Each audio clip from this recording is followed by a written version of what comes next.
still a respectable contingent of troops remaining for that assault. To lead things off here are going to get attacked now by Darkest Muzan. It's going to be Kartik in the driver's seat. Yeah, Kartik is looking to use the Yeti bow bat, and we're still seeing these older attack strategies coming back here, even though they're not too old because the update did just drop not too long ago. They're still learning how to use it. We do have one multi-target Inferno up top with both the Queen and the World Champion up there.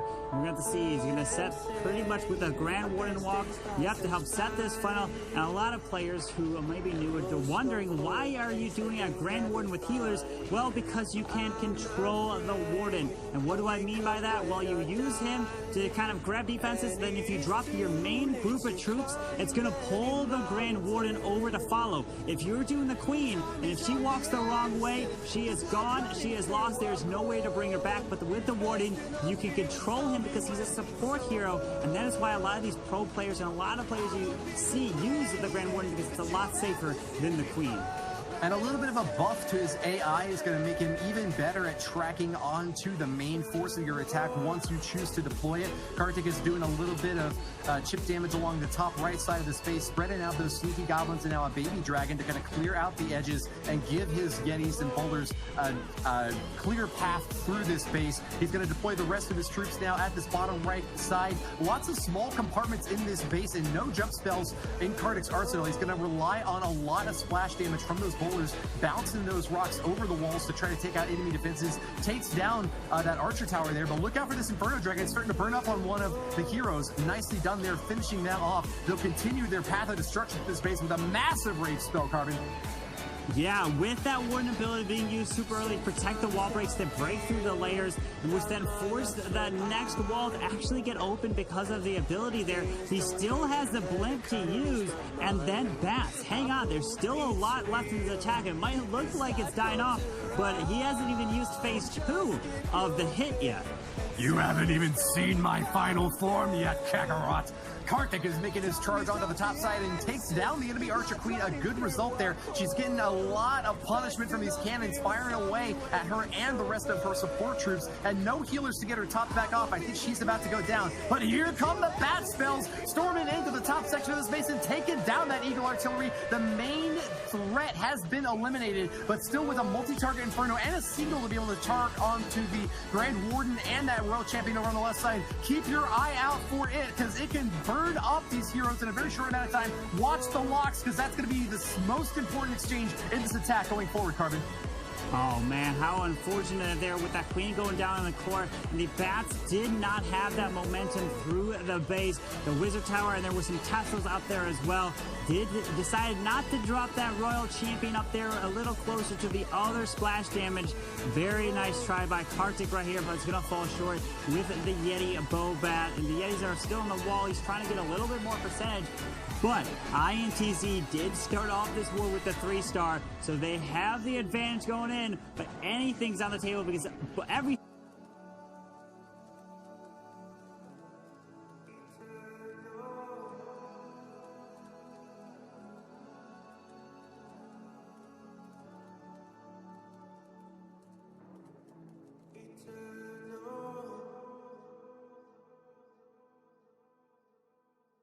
right there. Leoric, the mad skeleton king, charging along the bottom side, but not keeping pace with the rest of this raid. He swings a mighty weapon, but you gotta have it targeted on the right enemy. That Archer Queen just dished out a ton of punishment to that attack, and Bernaul played it pretty well, but losing that Archer Queen a little bit earlier than he might have expected due to those defensive expos, I think that he wound up just a bit short of his earlier expectations for the first stage of that raid. Yeah, absolutely fell short there with that Queen charge. But now we have UZP, who is one of the recent world champions, coming back in here. He has the experience, he knows what to do, but wait a second, there's some headhunters, and the Ice Golem freezes it up, and the poison is going to help finally drop the healers onto this Queen. That was a bit risky there, but now he's going to work on to that Inferno Dragon. Very nice use there, and he was very patient. Man, I don't know if I would have been able to do that. Yeah, facing down that Inferno Dragon has got to be nerve-wracking for this Archer Queen, but she's still on pace to make her way through the top side of this base. Defensive Archer Queen's popping away at her with those raged-up healers. The attack is still going on quite well. Sends in the Coconut Loon and will keep those healers safe as a result. Archer Queen going on a mad rampage to the top side of this base, and we still have got a lot of force left to punish the upper side. We're going to have that hybrid army coming on in with Hogs and Miners supported with a Grand Warden. They're going to be going for that Town Hall in a very short order, giving Darkest Muzan the chance to try to catch up against INTZ. Yep, now he charges his way straight into the Town Hall, keeping that Queen alive. But watch out, pops that Queen ability. That air defense did so much work through the years. There's the Grand Warden ability through the Eagle shots, through the Town Hall, and the Giga Bomb. It's going to heal him back up through the scatter shot, but watch out for that Eagle Artillery doing a massive amount of work in the core there, Woody.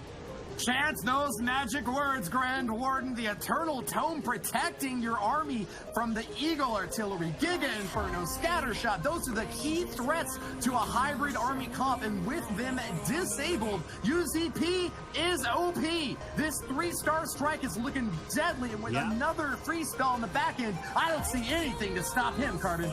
No, I don't either. With that Royal Champion ability still in the back, Queen's moving her way around, pops it, finally some Miners, and there we go with the first 3-star from Darkest Muzan. Beautiful job, absolutely.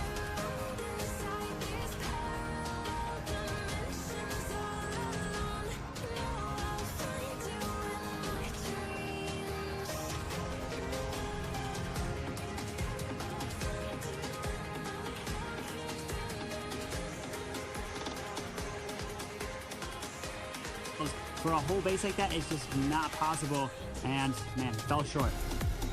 Yep, you gotta be real careful with that spell selection, particularly for the hybrid hits, which need a lot of healing to keep them topped off. You can never predict where those giant bombs are going to be, and so you have to be able to respond on the fly, and it seemed like there just wasn't enough to make it happen last time. But let's move on. We've got B attacking next for Darkest Muzan. They're in the lead right now with a huge percentage destruction advantage, and another chance here to pull ahead with their third hit. A 3-star here would be crucial for Darkest Muzan and put them nearly out of range of their opponents. INTZ are going to be walking on eggshells, hoping that their defenses don't get cracked in this next attack. Yeah, we do see the Yeti Bow, the Yeti Bow bad, but he's got one Super Witch here to help maybe set the funnel on an outside. Yeti's coming up top. The Grand Warden, watch out for the scatter shot. Is he gonna, oh, he's got a blimp, I see. Maybe he's gonna jump the scatter. He's gonna push his way straight in and then blimp for the Town Hall. He's gonna force his way with one Super Witch into the charge, and there is a wall breakers, and he's gonna wall break open. He pops the ability super early, but he still has his blimp to use it. And watch out, there's a Lava Hound, which is going to slow this Queen down all the way on the outside. She's not going to join up, and it's going to stall her up. Oh, man.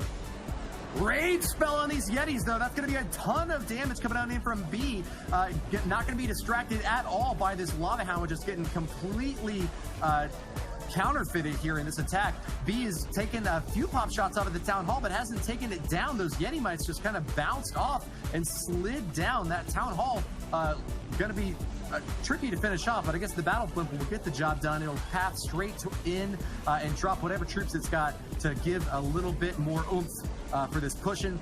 B over on that left side now has got some additional cleanup troops, but there's still all 3 Inferno Towers standing tall, and this defense is going to be sufficient for this attack. Yeah, that was a really risky blimp. No balloons went in front of there. He could have potentially found some Seeking Air Mines and stopped it and had a chance at a 1-star with the King running around. He's saving onto these bats, but look at this. No freezes. No freezes for these bats. So I don't know what they're going to be able to get because there's Wizard Towers covering literally every single part of the base remaining where the defenses are. All right.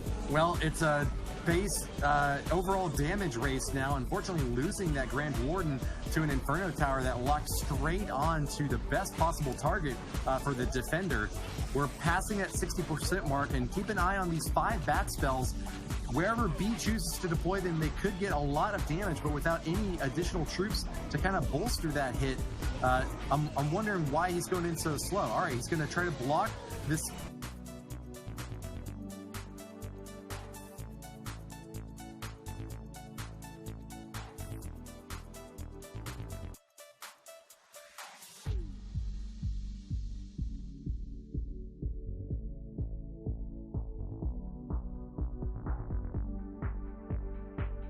freezing that Expo was really smart and was able to let that Expo stay locked onto a different target and not have a potential switching off to the world champion, which he did a lot of work cleaning up the base. Great read there by AiR. We're going to switch back over to Darkest Muzan and see if they can keep pace with this Brazilian Barbarian squad. Bernaul is going to be on defense now against Tien, coming in hot. He needs to get the 3-star just to keep it going for his team. Tien practices with his teammates every day and will stay calm even in the most difficult of situations, but he hasn't been to an online qualifier before. Just like AiR, this is his first time, so we'll have just one chance to see if he can keep up with the other well-known players joining this pro scene. Yeah, we did see this queen taking out that clan castle super easily. It was no issue here.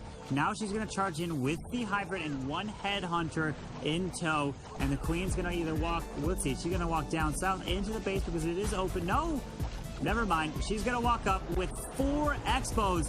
Oh my goodness, look at the firepower on this queen. How is she staying alive? Even with a raged up set of healers, that's not enough to keep her healthy against so many defenses firing away at her, forcing out that queen ability, and she still isn't really pathing toward the interior where she may want to see her go. She will be able to take out this town hall as long as she can stay on track, but an air bomb going onto those healers, and hold on a minute, is she actually going to go to the outside of this base? Oh no. Wow, she comes back to the core. She's going to go for the town hall. Get ready for a freeze spell. Needs to protect these healers here, and there is the freeze for the town hall. Hang on, the queen's moving her way through. Does have one super wall breaker. The town hall goes down, finds the tornado trap.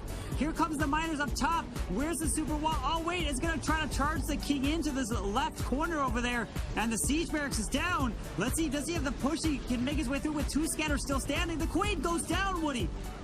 Queen being finished off is not good at all for this attack. She still has a lot of firepower over on the left side, though. Those healers are going to swap off to support the Hog Riders, and boy, do they sure need it. Only one heal spell left for Qian to use on the late stages of this attack, but he's got a multi-target Inferno and multiple Wizard Towers still there to try to burn away at these forces. Grand Warden is kind of lagging behind and not really helping the main thrust of this attack, and with that, I'm not completely sure if Qian still has a chance at 3 here. He's moving his way through the bottom side of this base, but with 50 seconds left, all he's got is the free spell and the Royal Champion ability. He's going to drop the free spell there. Needs to take out this Inferno. Drop the ability.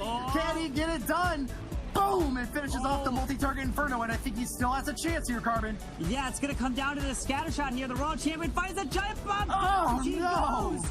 Wait a second, does he have it just enough? No, the Hogs are getting picked off. This Grand Warden has a few miners left. He needs these miners to get in. They do. One makes it inside the circle. Hang on. What? No, it gets targeted by Wow. Brutal. No. Qian doing his best to keep his head above water, but he is sinking fast. 10 seconds left. Oh my goodness. Has got 4 more buildings left to finish off. 7 seconds. They're splitting up. 1 minion and a miner are doing their best, but too many hit points remain. Oh no! Oh no! On 90. 99% 2-star from Qian. That's so unfortunate, right down to the wire, and he just didn't have enough time and enough fire.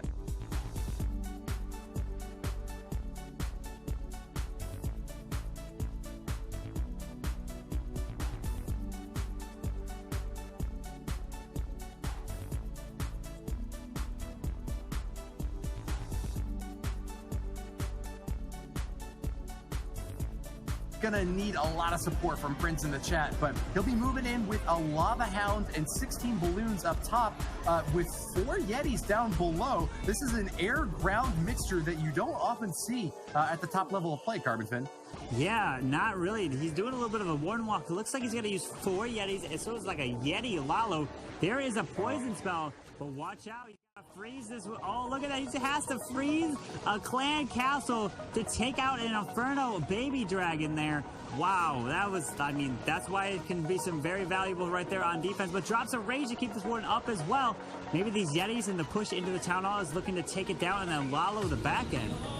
Yeah, that was a 3-star placement on those wizards on the backside, able to target onto the Inferno Dragon when he needed the damage there the most. Even with the poison spell, I don't think that was going to be enough to save his Grand Warden, and so he's already had to use a lot of spells to stay topped off and healthy here. He's going to send in a couple of balloons here, trying to catch maybe a Seeking Air Mine or two to keep these healers healthy on the back end, because he knows that he needs a lot of staying power for this Grand Warden. Supporting the Yetis now as they move on in, but that Inferno Tower is burning up the Barbarian King, forcing out another free spell, Carbon. Yeah, I was worried there that the Grand Warden was not going to follow in with the King and the Yetis, but the Queen pulls him off a little bit. There's the raid. Get ready for the Grand Warden Channel Tome through this Town Hall, and the Queen actually takes the healers off of that Warden there, so now it's like transferred into a little bit of a Queen walk on the outside. The King finds a Tornado Trap, spinning them around. Get ready for the King ability here through the Town Hall. He does still have a lot of champions, but look at the time. There's only 55 seconds left in this raid, Woody. My goodness, so much time spent early on in the stage 1 of this attack. Wei is running short of it in this second hit. He still has his Lava Hound and 14 balloons waiting in tow, as well as a Royal Champion that just don't even get commands to attack yet. But finally, they're coming on in with 37 seconds left. They get their first attack over in the top left side of the space, but Wei is definitely going to run out of time with this hit. And look at that sneaky Tesla dropped by Renan in the bottom, or rather in the left and right side corners. That would have slowed things down and given him a nice little defensive boost, but he didn't even need it, Carbon. No, look at that. That's going to be a solid defense there for Renan coming in. What a beautiful and unbelievable performance coming from INTZ. Coming in with the 13 stars here, and that's going to push them to tomorrow to the next match. Wow, absolutely beautiful there. INTZ going to walk away victorious 13-11. Beautiful job right there. An unfortunate 69.